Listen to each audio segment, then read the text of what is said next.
যদি বাক্যটো simple present টেন্সত থাকে তেতিয়াহ'লে এই টেবুলটো ভালকৈ মনত ৰাখিব লাগিব। ফাৰ্ষ্ট পাৰ্সন মানে প্ৰথম পুৰুষ, সেকেন্ড পার্সন মানে দ্বিতীয় পুরুষ, থার্ড পার্সন মানে তৃতীয় পুরুষ, সিঙ্গুলার নাম্বার মানে এক বচন, প্লুরাল নাম্বার মানে বহু বচন।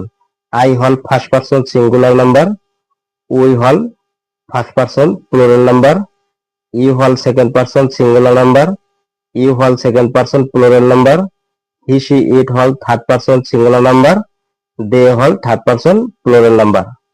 এতে মনত ৰাখিবা আই, উই, ইউ আৰু দে এই চাৰিটা ওয়াৰ্ড বাদ দি বাকি যিবিলাক সিম্পল প্ৰেজেন্ট টেন্সত সাবজেক্ট হিচাপে আহিব সেইবিলাক থার্ড পার্সন সিঙ্গুলার নাম্বার নয়তোবা থার্ড পার্সন প্লুরাল নাম্বার হ'ব। এতিয়া আমি এক্সাম্পল কেইটা চাম। যেনে I write a letter, we write a letter, you write a letter, you write a letter, he she it writes a letter, they write a letter.